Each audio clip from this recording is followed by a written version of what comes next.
Middle east में Donald Trump Iran के परमाणु हथियार को खत्म करने आया था। इसीलिए इजराइल के साथ मिलकर उसने काफी हमले ईरान के ऊपर किए, लेकिन ईरान का परमाणु प्रोग्राम खत्म नहीं कर पाया। ईरान का यूरेनियम आज भी ईरान के पास मौजूद है। वैसे ईरान हमेशा दुनिया के सामने यही कहता है कि हम परमाणु हथियार नहीं बनाएंगे, और अगर बना भी लिया तो इसका इस्तेमाल किसी देश के ऊपर नहीं करेंगे, बस अपने देश की रक्षा के लिए अपने देश के अंदर बनाकर उसको रखेंगे। फिलहाल परमाणु प्रोग्राम ईरान का अभी खत्म नहीं हो पाया है, लेकिन अचानक से ऐसा क्या हो गया कि डोनाल्ड ट्रंप समझौते के लिए तड़पने लगा। आया तो था परमाणु हथियार खत्म करने, लेकिन अचानक से डोनाल्ड ट्रंप को ऐसा क्या महसूस होने लगा कि उसने ईरान के साथ समझौता कर लिया। और समझौता कोई ऐसे नहीं किया है कि ईरान झुक गया, ईरान डर गया। समझौता अमेरिका की तरफ से ही किया जा रहा है। समझौते की पहल अमेरिका ने ही की है। तमाम देशों को बीच में डाला अमेरिका ने और कहा कि ईरान को मनाओ, समझौता करवाओ। और अब समझौता हो चुका है। 19 तारीख को आखिरी सिग्नेचर होना बाकी है। दरअसल यह सब इसलिए हो रहा है क्योंकि डोनाल्ड ट्रंप अब समझ चुका है कि ईरान के पास परमाणु हथियार से ज्यादा खतरनाक एक और हथियार है। और अमेरिकी खुफिया रिपोर्ट भी अब सामने आ चुकी है, जिसमें यह बात साबित हो चुकी है कि ईरान के पास परमाणु हथियार से भी ज्यादा खतरनाक एक और हथियार है। और अगर ईरान इसका इस्तेमाल करना शुरू कर देता है तो पूरी दुनिया के अंदर बहुत बड़ा संकट आ जाएगा। शायद इसीलिए पूरी दुनिया का प्रेशर डोनाल्ड ट्रंप के ऊपर पड़ रहा है कि जल्द से जल्द इस जंग को खत्म करो और ईरान के साथ समझौता करो। आखिर कौन सा वो एक नया हथियार ईरान के पास है जिसकी वजह से अमेरिकी मीडिया पर हड़कंप मचा हुआ है? सारी चीजें आपके सामने रखेंगे। कुछ और भी मिडिल ईस्ट से खबरें हैं वो भी आपको बताएंगे, इसलिए वीडियो में आखिर तक बने रहिएगा। दोस्तों, पिछले काफी साल से इजराइल और अमेरिका की खुफिया एजेंसियां ईरान के ऊपर नजर रख रही थी। इस जंग के दौरान भी खुफिया एजेंसियों ने ईरान के ऊपर नजर रखी। सीज फायर हो गया, लेकिन अभी भी अमेरिका की खुफिया एजेंसियों ने ईरान को छोड़ा नहीं है। अमेरिका की खुफिया एजेंसियों ने एक बड़ा सनसनीखेज दावा किया है। अमेरिकी मीडिया हाउस CNN ने एक बड़ा दावा करते हुए कहा है कि अमेरिकी खुफिया विभाग ने एक बड़ी जानकारी दी है और एक बड़ा सनसनीखेज दावा करते हुए यह कहा है कि ईरान के पास एक ऐसा हथियार अब मौजूद है कि वो जब चाहे पूरी दुनिया की लाइफलाइन को काट सकता है। अमेरिकी खुफिया एजेंसियां यहां पर स्ट्रेट ऑफ हॉर्मुज की बात कर रही हैं, क्योंकि स्ट्रेट ऑफ हॉर्मुज पूरी दुनिया की लाइफलाइन है। स्ट्रेट ऑफ हॉर्मुज को लेकर अमेरिकी खुफिया एजेंसियों ने कहा है कि देखिए, ईरान के पास तो परमाणु हथियार से भी ज्यादा बड़ा हथियार हॉर्मुज समुद्री रास्ता है और इसको ईरान कभी भी बंद कर सकता है।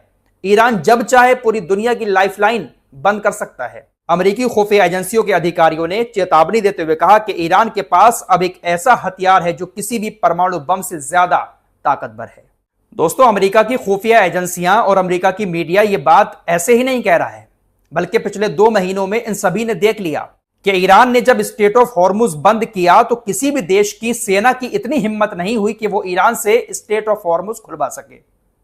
किसी भी देश को छोड़िए, दुनिया का सबसे ताकतवर देश अमेरिका, उसकी सेना की भी इतनी हिम्मत नहीं हो पाई कि वो ईरान से स्ट्रेट ऑफ हॉर्मुज को खुलवा सके। ईरान ने अपने मर्जी के मुताबिक स्ट्रेट ऑफ हॉर्मुज को चलाया। अमेरिकी खुफिया एजेंसियों के अधिकारियों ने यही बात बोली है कि हमने देख लिया कि ईरान के पास कितनी ताकत है, स्ट्रेट ऑफ हॉर्मुज को ईरान ने किस तरह से चलाया है।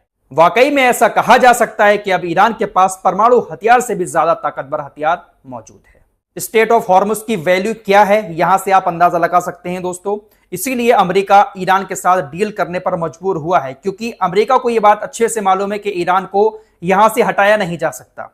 ईरान ने पूरे इलाके में बारूदी सुरंगें बिछा दी हैं। यह बात ईरानी नौसेना को मालूम है कि कहां पर बारूदी सुरंगें हैं, कहां पर नहीं है। अमेरिका ने बहुत कोशिश की उनको हटाने की, लेकिन बारूदी सुरंगें अभी तक अमेरिका की नौसेना नहीं हटा पाई है। पूरा इलाका ईरानी नौसेना के कब्जे में है। रही बात लाल सागर की, तो वहां पर जो बावल मंडप वाला एरिया है वो हुतीज के कब्जे में आता है और हुतीज ईरान के इशारे पर काम करते हैं। अगर ईरान चाहे तो लाल सागर को भी, बाबल मंडप को भी बंद कर सकता है। स्ट्रेट ऑफ हॉर्मुज के बाद अगर बाबल मंडप वाला एरिया भी हुतीज ने बंद कर दिया तो यूरोप के देश तो तबाह हो जाएंगे। बहुत सारा माल यूरोप का इन्हीं रास्तों से होकर जाता है। इसीलिए शायद बहुत बड़ा प्रेशर ट्रंप के ऊपर डाला गया। साथ ही साथ ये अरबी देशों ने भी प्रेशर डाला, क्योंकि इनका भी कारोबार इसी रास्ते से चलता है। इसी वजह से डोनाल्ड ट्रंप मजबूर होकर ईरान के सामने डील कर रहे हैं। ट्रंप की पूरी दुनिया में छीछा लेतन हो रही है, लेकिन इसके बावजूद भी ट्रंप बड़ी बड़ी बातें बोलने से नहीं चूक रहा है। एक बार फिर से ट्रंप ने ईरान को धमकी दी है। ये कहता है कि देखिए, ये समझौता जो हुआ है ईरान के साथ, ये आखिरी नहीं है, ये एक समझौता ज्ञापन है। अगर मुझे ये पसंद नहीं आया तो हम उन पर बम गिराना शुरू कर देंगे। अगर वे ठीक से व्यवहार नहीं करते तो हम फिर से बम गिराना शुरू कर देंगे। समझौते का ये जो मसौदा है ये आखिरी नहीं है, अगर ईरान ने कोई हरकत की तो हम उन पर दोबारा से बम गिराना शुरू कर देंगे। बातें अभी भी इसकी बड़ी बड़ी हैं, कयामत आ जाएगी और ईरान एक ही रात में खत्म हो जाएगा, इस तरह की बातें तो आप इसके मुंह से सुन ही चुके हैं।